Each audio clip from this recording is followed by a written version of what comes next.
Assalamualaikum dan selamat sejahtera saya ucapkan kepada semua. Apa khabar anda pada hari ini? Harap semuanya sihat ya. Saya perkenalkan diri saya sebagai Cikgu Airin binti Abu Bakar. Saya akan bantu anda dalam subjek biologi. Jadi pada hari ini saya telah memilih subtopik sistem limfa dari bab 1, iaitu tajuk bab ini ialah sistem pengangkutan. Jadi sebenarnya sistem pengangkutan ni terdapat dua, iaitu sistem peredaran darah dan juga sistem limfa. Secara tak langsung sebenarnya awak telah belajar sistem limfa ni di dalam bab 6 semasa awak di tingkatan 4 di bawah tajuk nutrisi, berkaitan dengan sistem pencernaan manusia. Mungkin awak pernah dengar laktil. Laktil adalah sebahagian daripada sistem limfa. Sebelum kita masuk kepada sistem limfa, terlebih dahulu kita fahamkan dahulu bagaimana sistem limfa ini terbentuk. Ia bermula dengan pembentukan bendali tisu. Bendali tisu ada ataupun dikenali sebagai cecair interstis. Kalau dalam bahasa Inggeris kita sebut sebagai interstitial fluid, adalah bendali yang memenuhi ruang antara sel, membasahi sel dan mempunyai tekanan osmosis yang sama dengan sitoplasma sel dan juga darah. Darah dari arteri ke kapilari mempunyai tekanan hidrostatik yang sangat tinggi. Kalau kita ingat lagi, struktur arteri dan juga kapilari adalah berbeza dari segi saiz. Yang mana arteri lumennya lebih besar berbanding dengan kapilari. Jadi pergerakan darah dari arteri ke kapilari, iaitu daripada lumen yang mempunyai diameter yang besar kepada lumen kapilari yang mempunyai diameter yang kecil, mewujudkan tekanan hidrostatik yang tinggi. Kerana darah bertekanan tinggi dipam keluar dari jantung, dan juga seperti mana saya terangkan tadi, adalah saiz kapilari darah adalah kecil. Jadi tekanan hidrostatik yang tinggi ini memaksa air dan bahan-bahan yang mempunyai saiz yang molekul yang kecil terturas keluar, diffuse out, merentasi dinding kapilari ke ruang antara sel. Ini akan menghasilkan bendali tisu ataupun cecair interstis ataupun interstitial fluid tadilah. Jadi sel darah merah, platelet dan molekul protein yang besar tidak terturas. Dia tidak boleh melintasi ataupun merentasi dinding kapilari darah, disebabkan oleh saiznya yang besar. So komposisi bendali tisu adalah hampir sama dengan komposisi darah, yang mana bendali tisu ataupun cecair interstis ini mengandungi air, asid amino, glukosa, asid lemak, koenzim, hormon, ion mineral serta bahan buangan sel. Kecuali bendali tisu tidak mempunyai komposisi ataupun bahan seperti eritrosit, ataupun sel darah merah, platelet dan juga molekul berprotein besar ataupun molekul protein bersaiz besar. Jadi tiga molekul ini tidak terdapat dalam bendali tisu. Selain daripadanya, komposisi bendali tisu hampir sama dengan komposisi darah. Jadi agak-agak apa warna bendali tisu ini? Adakah merah? Taklah ya. Bendali tisu tidak mempunyai warna seperti darah. Dia kuning cair begitu. Ini adalah kerana bendali tisu tidak mempunyai eritrosit ataupun tidak mempunyai sel darah merah. Kerana sel darah merah inilah yang memberi warna merah kepada darah, kerana terdapat protein hemoglobin di dalam sel darah merah. Jadi bendali tisu tidak mempunyai sel darah merah, jadi warnanya tidak berwarna merah lah ya. Baik, apakah kepentingan bendali tisu ini? Bendali tisu ini akan mengekalkan persekitaran dalaman seperti suhu, tekanan osmosis dan pH badan agar sentiasa dalam keadaan stabil. Keadaan ini kita panggil sebagai homeostasis. Ya, homeostasis ni awak pernah belajar semasa di tingkatan 4, awal-awal dulu ya. Kita ada belajar yang mana ia akan mengekalkan persekitaran dalaman. Ada dua faktor di situ, faktor fizikal dan juga faktor kimia. Jadi bendali tisu ni lah yang akan mengekalkan persekitaran dalaman. Jadi bendali tisu bertanggungjawab juga ya mengangkut oksigen dan nutrien. Jadi oksigen dan nutrien yang meresap keluar dari kapilari darah akan meresap masuk ke dalam bendali tisu dan seterusnya akan meresap masuk ke dalam sel-sel badan. Sebelum ni mungkin awak faham oksigen dan nutrien yang diangkut oleh darah dibekalkan kepada sel-sel badan, seolah-olah macam dia secara terus. Tapi sebenarnya bendali tisu ni yang akan menjadi medium perantara. Begitu juga bahan buangan sel seperti contoh karbon dioksida. Jadi bahan buangan sel pula akan meresap masuk ke dalam bendali tisu sebelum meresap masuk ke dalam kapilari darah untuk disingkirkan melalui organ-organ perkumuhan. Jadi pergerakan bahan bekalan yang dibawa oleh darah dan juga bahan buangan daripada sel adalah dua hala di mana perantara di antara kapilari darah dan juga sel badan ini adalah bendali tisu. Kalau kita perhatikan daripada rajah ini sendiri, mungkin awak, saya harap awak boleh faham di mana kita tengok di sebelah kanan ini adalah arteri. Apabila saluran darah berwarna merah, ini bermaksud saluran darah ini membawa darah beroksigen, betul. Manakala yang berwarna biru ni adalah membawa darah terdioksigen. Jadi darah beroksigen ni yang diangkut di dalam arteri kemudian melalui arteriol. Jadi di sinilah berlaku perubahan laluan darah tadi daripada lumen yang besar kepada lumen yang kecil, ataupun diameter saluran darah daripada saluran darah yang bersaiz besar kepada saiz kecil ini yang mewujudkan tekanan hidrostatik yang tinggi di sini. Di sini. Jadi perubahan ini akan mewujudkan tekanan hidrostatik yang tinggi ini menyebabkan sebahagian daripada komposisi darah akan meresap keluar daripada kapilari darah dan akan membentuk bendali tisu. Yang apa yang tak ada dalam bendali tisu hanyalah sel darah merah, platelet dan protein molekul yang bersaiz besar. Jadi bahan yang dibekalkan oleh sel darah ataupun darah beroksigen ini, seperti contoh oksigen, dia akan meresap keluar daripada kapilari darah pergi kepada bendali tisu dan kemudian barulah dari bendali tisu kepada sel badan. Begitu juga sel badan apabila dia membuang bahan buangan seperti karbon dioksida, dia akan menggunakan bendali tisu ini sebagai medium perantara, yang mana karbon dioksida itu kemudiannya akan meresap masuk ke dalam kapilari darah untuk dibawa keluar kepada vena dan kemudiannya kepada vena. Boleh faham ke? Kalau ada apa-apa masalah ataupun tidak faham, awak boleh nyatakan dalam persoalan ataupun dalam sesi kita yang seterusnya nanti. Boleh? Jadi pembentukan seterusnya barulah kita masuk kepada pembentukan bendali limfa.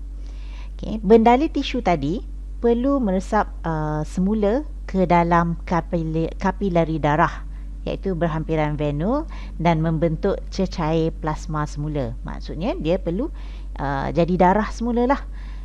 Jadi awak kena faham, dia daripada arteri, arteriol, kemudian kapilari darah, wujud tekanan hidrostatik yang tinggi, sebahagian daripada darah akan keluar daripada kapilari darah menjadi bendali tisu. Dan bendali tisu ni di penghujungnya ataupun apabila sampai kepada venule, dia akan masuk balik ke dalam sistem peredaran darah. Okay, dan dia akan jadi sebahagian daripada darah semula. Okay, jika tidak, salur darah akan kekurangan cecair dan darah tidak dapat mengalir. Okay, maknanya jika tidak dikembalikan kepada sistem peredaran darah, seolah-olah darah tu hilang. Yeah. Jadi dia perlu kembali ke dalam sistem peredaran darah. Jadi hampir 90% daripada bendalai tisu ini akan meresap ke dalam kapilari darah semula. Manakala 10% lagi akan meresap ke dalam kapilari limfa untuk membentuk bendalai dalam salur limfa yang dikenali sebagai bendalai limfa. Jadi di sinilah wujudnya sistem limfa. Kalau kita perhatikan semula pada rajah ini, awak lihat kepada salur yang berwarna kuning ini. Jadi ini adalah sebahagian daripada sistem limfa. Baik, kalau kita tengok balik turutannya tadi, ya, daripada arteri, arteriol, kemudian kepada kapilari darah, wujud tekanan hidrostatik yang tinggi, sebahagian daripada komposisi darah akan keluar menjadi bendalai tisu. Dan bendalai tisu ini juga akan masuk kembali dalam sistem peredaran darah, ya, iaitu dia akan pergi kepada venule, kemudian vena. Hanya 90% sahaja yang akan masuk semula kepada sistem peredaran darah. Okay, di sini kerana di sini tidak wujud lagi tekanan hidrostatik yang tinggi. Okay, berbanding pada permulaan, yang mana sebahagian daripada darah meresap keluar dari kapilari darah. Tapi bila dia nak masuk balik dalam sistem peredaran darah, tekanan itu sudah rendah. Jadi hanya 90% sahaja yang akan masuk balik dalam sistem peredaran darah ataupun masuk semula ke dalam venule. Selebihnya akan masuk ke dalam sistem salur kapilari limfa ini. Ya, yang mana kapilari limfa ni kita sebut sebagai blind ended, ya, hujung dia hujung yang mati, yang buta. Okey, jadi awak tengok arrow di sini, bendalai tisu 10% yang tidak dapat masuk semula ke dalam sistem peredaran darah akan masuk ke dalam kapilari limfa ataupun salur limfa, dan dia dikenali sebagai bendalai limfa.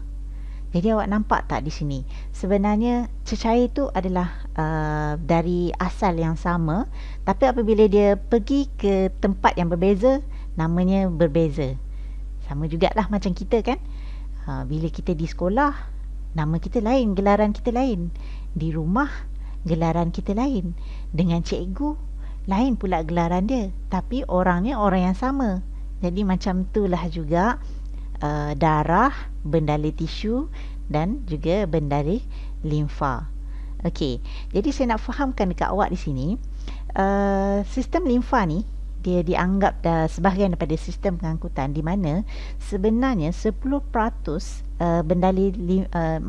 bendalai tisu yang masuk dalam salur limfa ini, yang bila dah masuk salur limfa, dia jadi bendalai limfa lah kan.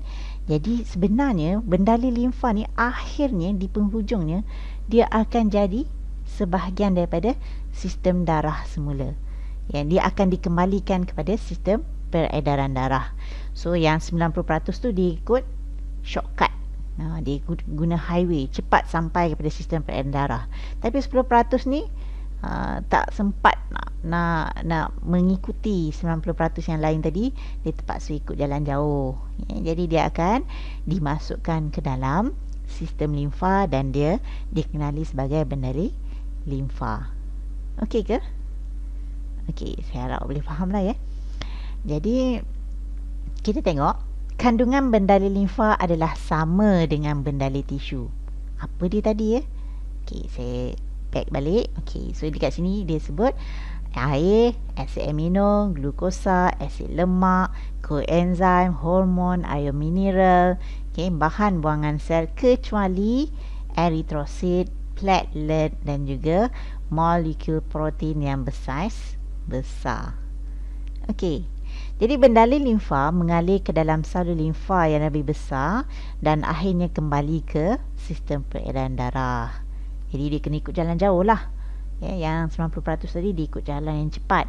10% tadi terpaksa ikut jalan yang jauh, masuk ke dalam sistem limfa dan dia akan dikembalikan ke sistem peredaran darah. Jadi apa akan berlaku jika bendali limfa terkumpul secara berlebihan dan tidak dapat kembali ke sistem peredaran darah? Ini antara kesan jika bendali limfa tidak dikembalikan kepada sistem peredaran darah. Ini adalah kaki yang normal. Ini berlaku pembengkakan. Yang kita sebut sebagai edema. Alright. Keadaan ini boleh berlaku jika kita duduk terlalu lama. Contohnya jika kita seorang yang melancong, menaiki kapal terbang terlalu lama, yang mana dia duduk tidak bergerak, dia tak boleh berjalan-jalan kan. Sesekali boleh bangun untuk melancarkan sedikit peredaran darah kita. Kita boleh berjalan, boleh bangun pergi ke tandas, untuk mengelakkan berlaku edema ini. Beginilah lebih kurang kalau kita perhatikan ini gambaran jika dalam sistem yang tidak mengalami masalah, bendali limfa dengan mudah boleh mengalir dalam salur limfa. Tapi sebaliknya jika berlaku salur limfa itu tersumbat, jadi dia boleh menyebabkan bengkak, pembengkakan ataupun swelling ini. Alright, kita masuklah kepada sistem limfa. Sistem limfa terdiri daripada ada ductus. Kita tengok daripada rajah di sini ada ductus limfa kanan dan juga ductus thorax. Dia tak ada ductus limfa kiri, dia terus pada ductus thorax. Kemudian ada salur limfa, capillary limfa. Salur limfa adalah salur yang besar, capillary limfa adalah salur yang lebih kecil daripada salur limfa. Kemudian kita ada nodus limfa. Ini adalah gambaran nodus limfa. Kemudian kita ada limpa, bukan limfa, limpa spleen di sini, di sebelah abdomen kiri kita. Kemudian kelenjar thymus dan juga sumsum tulang. Ini adalah sebahagian daripada struktur yang terdapat dalam sistem limfa. Kita ada dua ductus tadi. Jadi ductus limfa yang paling besar adalah ductus thorax di sebelah kiri kita. Ductus thorax menghubungkan semua salur limfa dari bahagian abdomen, thorax, anggota badan sebelah kiri kita, ke vena subclavicle kiri dan seterusnya bersambung ke vena cava. Jadi kat sinilah berlaku pengembalian bendali limfa ataupun bendali tisu tadi yang menjadi bendali limfa ke sistem peredaran darah. So awak kena ingat ductus thorax ni adalah dalam sistem limfa. Tapi apabila limfa tadi masuk kepada vena subclavicle kiri dan seterusnya kepada vena cava, jadi bila dah pergi kepada vena, maksudnya dia dah kembali ke peredaran darah. So dekat sinilah ada connection dia ataupun berkaitan dia. Kalau daripada rajah ni kita tengok kat sini, di sini adalah ductus thorax kita dan dia bersambungan dengan vena subclavicle kiri dan seterusnya kepada vena cava. Manakala salur limfa dari tangan kanan kita, kemudian kepala sebelah kanan bersambung dengan limfa kanan, yang membuka ke dalam ataupun dia bersambungan dengan vena subclavicle kanan yang seterusnya bergabung dengan vena cava. So dekat sinilah ductus, kedua ductus ni menghubungkan sistem limfa dengan sistem peredaran darah. Jadi yang 10% tadi dikembalikan sebenarnya di antara ductus kedua-dua ductus ini kepada vena subclavicle, kiri dan kanan. Baik, kemudian pergerakan bendala limfa dibantu oleh pengecutan otot rangka yang menekan dinding salur limfa secara ritma. Berbeza dengan sistem peredaran darah, yang mana sistem peredaran darah mempunyai organ khas iaitu jantung yang boleh mengepam darah ke seluruh badan. Jadi untuk sistem limfa tidak mempunyai organ khas seperti itu. Jadi dia bergantung kepada pengecutan otot rangka yang menekan dinding salur limfa secara ritma.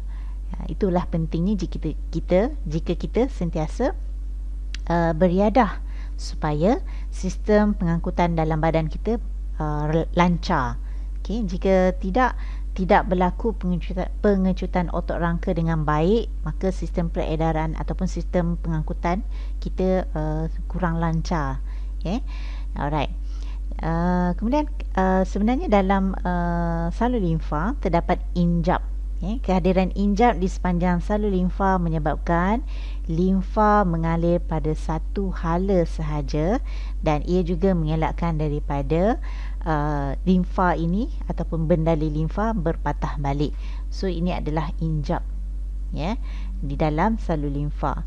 Jadi bila bendali limfa melintasi injap, bila dia melintasi injap itu terbuka dan kemudian dia tertutup, mengelakkan backflow. Mengelakkan daripada bendala limfa tu berpatah balik. Ini penting jika kita bayangkan jika bendala limfa tu daripada bahagian kaki kita untuk pergi ke abdomen kita. Jadi kat situ pentingnya kita melakukan pengecutan otot rangka dengan kerap. Baik, ini yang saya cakap tadi, lacteal. Sebenarnya awak dah belajar semasa awak di tingkatan 4. Lacteal tu sebenarnya adalah sebahagian daripada sistem limfa. Yang mana lacteal dalam villus pada usus kecil merupakan sebahagian daripada capillary limfa. Jadi sebenarnya ini adalah capillary limfa yang mempunyai nama khas yang kita sebut sebagai lacteal. Ingat lagi tak apa yang berlaku? Kat mana villus ni ya? Kat mana? So villus ni boleh dijumpai pada usus kecil, iaitu ileum. Yang mana kalau saya boleh gambarkan villus ni seolah-olah seperti kapet. Kalau kita punya kapet yang tebal tu, begitulah rupanya kita punya villus dalam usus kita, pada bahagian ileum dia timbul macam tu. Jadi dalam villus ni lah terdapat lacteal. So awak ingat lagi tak lacteal ni mengangkut apa? Asid lemak, glycerol dan juga vitamin A, D. Vitamin larut lemak iaitu vitamin A, D, A-D-E-K. Selainnya seperti glukosa, asid amino diangkut di dalam capillary darah. So dekat situ sebenarnya awak dah belajar sikit berkaitan dengan sistem pengangkutan. Ada yang diangkut dalam sistem peredaran darah, ada yang diangkut dalam sistem limfa. Jadi kalau awak tengok di sini, lacteal ini bersambungan, connected, dia akan merge nanti kepada salur limfa yang lebih besar. Alright, selain daripada itu, sistem limfa juga mempunyai organ limpa. Organ limpa ini terlibat dalam menghasilkan limfosit. Apa itu limfosit? Salah satu daripada 5 jenis sel darah putih. Jadi limfa ini akan menghasilkan limfosit dan juga memusnahkan sel darah merah. Organ ini juga menyimpan sel darah merah untuk menampung kehilangan darah jika berlaku kecederaan. So dekat mana kita boleh jumpa limpa? Di abdomen kita di sebelah kiri, berhampiran dengan perut. So kalau awak tengok yang sama-sama ni adalah hati. Hati adalah lebih besar lah. Jadi limpa agak kecil di belakang perut. Right, seterusnya sebahagian daripada sistem limfa kita boleh jumpai sumsum tulang. yang mana sumsum tulang ni ada, kalau dalam bahasa Inggeris kita sebut bone marrow, ataupun scientifically kita sebut sebagai stem cell ataupun sel stem. Sumsum tulang ni kalau kita perhatikan daripada rajah ni yang dilabelkan sebagai bone marrow, di dalam tulang kita. Sumsum tulang pula mempunyai sel-sel yang menjalankan proses mitosis bagi menghasilkan sel-sel darah putih, terutamanya sel limfosit.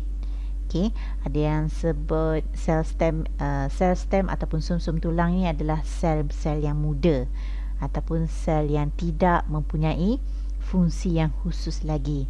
Jadi daripada sel stem inilah melalui proses mitosis boleh menghasilkan antaranya sel-sel darah putih seperti sel limfosit.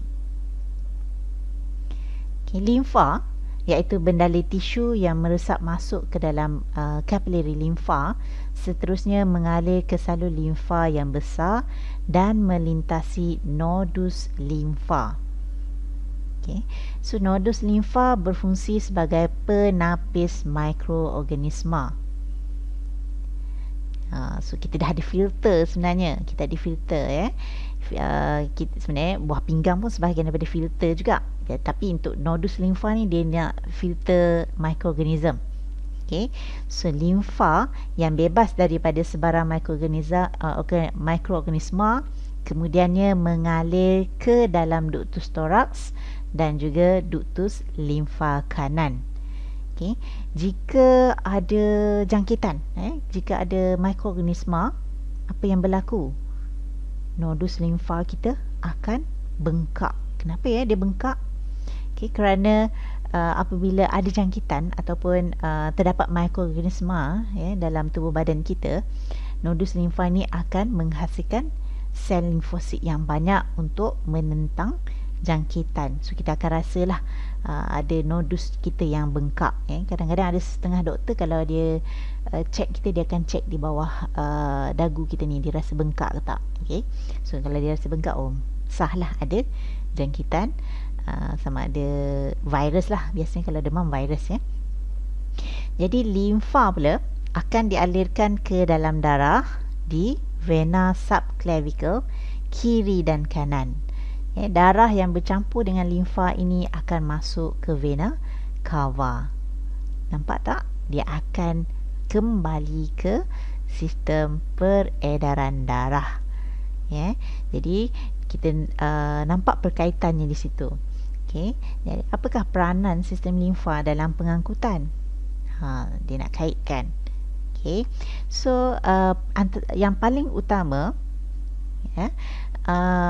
bendali limfa ataupun sistem limfa ini akan mengembalikan bendali limfa yang berasal daripada bendali tisu ke dalam sistem peredaran darah melalui vena subclavicle kiri dan kanan supaya komposisi isi padu dan tekanan darah dapat dikekalkan pada paras normal.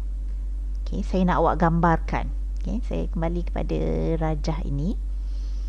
Awak bayangkan di mana apabila wujud tekanan hidrostatik yang tinggi, andaikan 1 liter komposisi darah ini meresap keluar daripada kapilari darah, kemudian di penghujungnya ataupun bila sampai ke venule hanya 90% ataupun lebih kurang 900 ml sahaja yang kembali kepada sistem peredaran darah, 100 ml lagi kekal sebagai bendali tisu dan ia berlaku berterusan.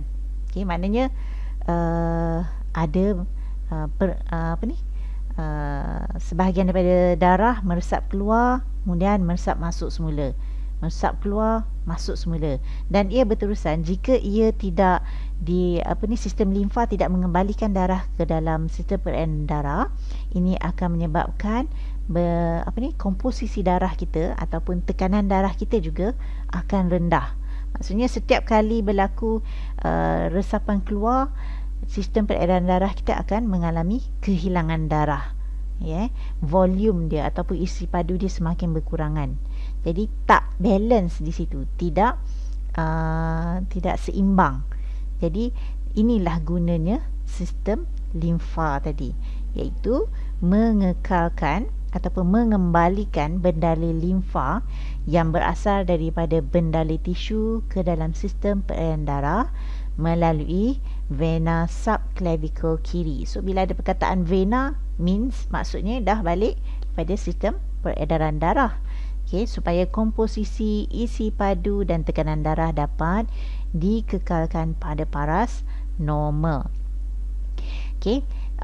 Sistem limfa juga terlibat dalam penyerapan asid lemak, glycerol, vitamin A, D, E, K di dalam laktil, yang terlibat dalam sistem pencernaan kita yang dah pernah kita belajar dahulu. So bahan-bahan ini akan mengalir bersama dengan limfa ke ductus limfa dan kembali ke sistem peredaran darah di jantung. So kalau awak buat revision, awak buat revision tajuk pencernaan, ada berkenaan dengan asimilasi, bagaimana daripada laktil dia akan masuk balik ke dalam peredaran darah ataupun mengangkut asid lemak, glycerol dan vitamin A, D ini ke dalam peredaran darah kita. Alright, begitu juga air, mineral, hormon, koenzim dan bahan-bahan lain yang berguna yang terdapat di dalam bendali tisu tetapi tidak meresap ke dalam kapilari darah semula akan diangkut oleh sistem limfa dan dikembalikan ke sistem peredaran darah. So awak kena ingatlah apabila sebahagian daripada darah meresap keluar daripada kapilari darah, dia akan mengangkut bersama bahan-bahan ini, iaitu air, mineral, hormon, koenzim dan bahan-bahan lain. Jadi dia dah jadi sebahagian daripada bendali tisu, dan bila dia 10% tadi tak masuk balik dalam sistem peredaran darah, jadi dia akan menyebabkan air contohnya tidak seimbang. Jadi inilah peranan sistem limfa, iaitu mengembalikan bendali limfa yang berasal daripada bendali tisu tadi ke sistem peredaran darah. Jadi sebenarnya bendali-bendali ini asalnya daripada yang benda yang sama, cuma ada beberapa komposisi sahaja yang tidak terdapat dalam bendali tisu dan juga bendali limfa. Saya cakap tadi, awak di rumah panggilannya alung, di sekolah kawan-kawan panggil lain pula, ada nama glamour yang lain. Bila dengan cikgu, cikgu biasanya gunakan nama awak yang formal. Jadi sebenarnya orang yang sama, tapi disebabkan tempat berbeza, nama awak berlainan. Itulah juga kita dalam sistem limfa ini. Alright. Jadi bahan buangan sel seperti asid urik, urea yang tertinggal juga dapat diangkut oleh sistem limfa ke dalam sistem peredaran darah.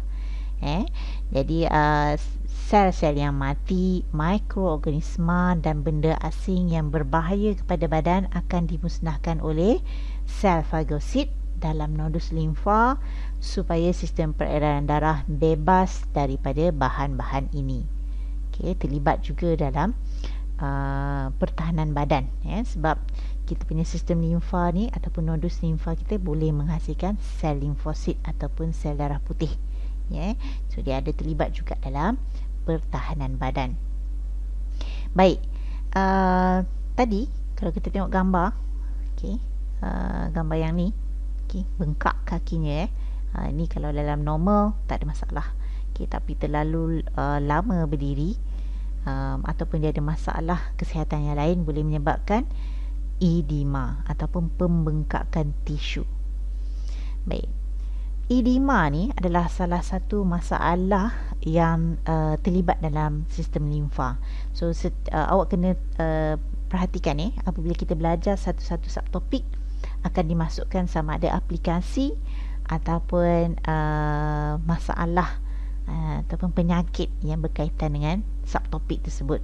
So untuk sistem limfa yang dikaitkan adalah edema. Ejaan dalam bahasa Melayunya odema. Tapi kalau dalam bahasa Inggeris kita sebut edema. Ejaan dalam bahasa Inggeris OEDEMA, silent O, kita tak sebut O, tapi dalam bahasa Melayu kita ikutlah teks ejaannya begitu. Jadi edema ni adalah pengumpulan bendali tisu di dalam ruang antara sel dan menyebabkan pembengkakan. Pembengkakan ini yang kita panggil sebagai edema. So edema ni boleh berlaku di kaki, tangan, sendi, malah seluruh badan. Jadi sembab bila dah terlampau banyak air ataupun bendali tisu tidak dikembalikan, ataupun bendali limfa.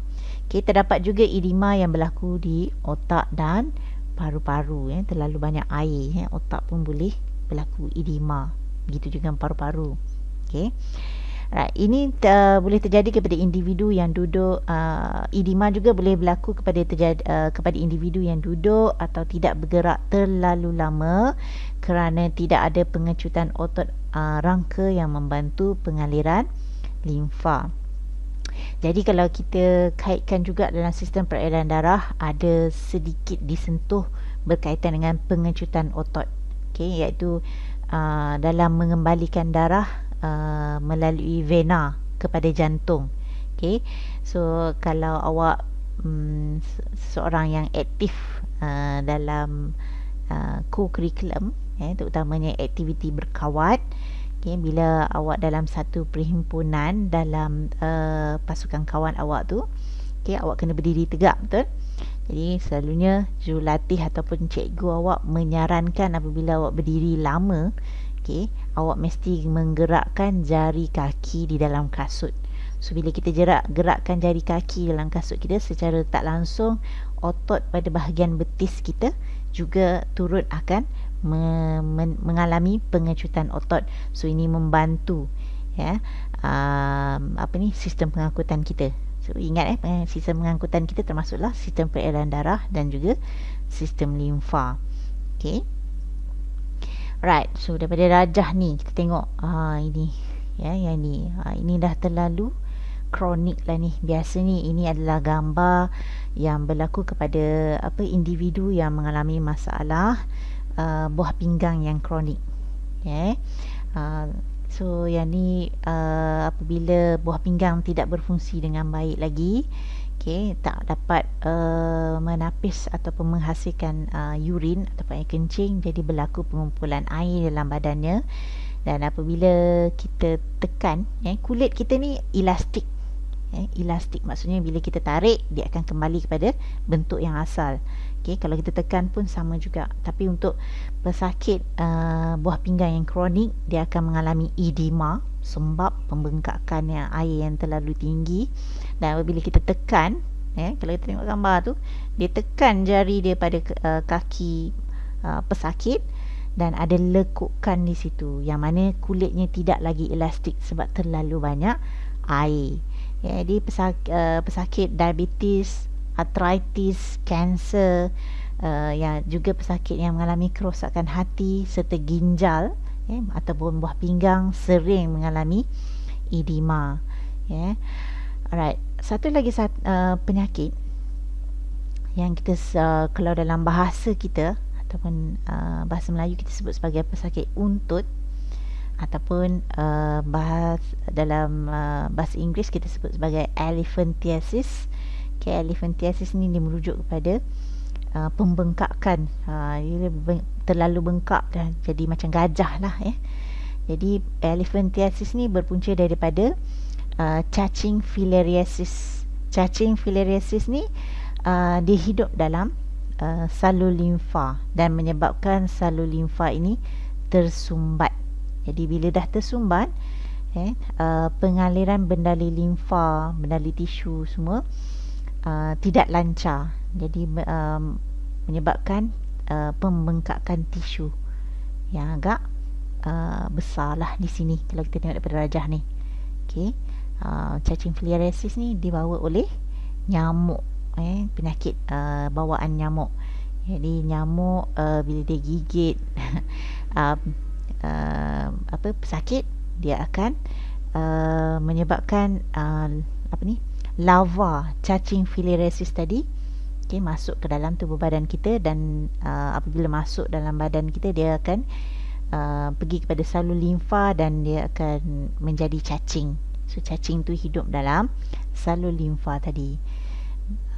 Antara rawatannya adalah melalui pembedahan. Cuma sekarang kita jarang jumpalah pesakit untut, terutamanya di negara kita dah kita tak jumpa dah pesakit untut, jarang-jarang sekali. Zaman dulu-dulu mungkin banyak.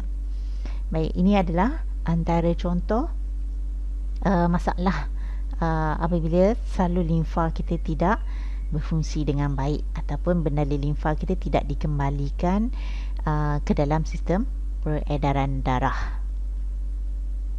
Okey kan, ada apa-apa sebarang persoalan, kemusykilan atau mana-mana bahagian yang mungkin saya tidak terangkan dengan baik, okey, awak boleh bertanya dalam sesi berikutnya. Okey, saya bekalkan bersama dengan latihan.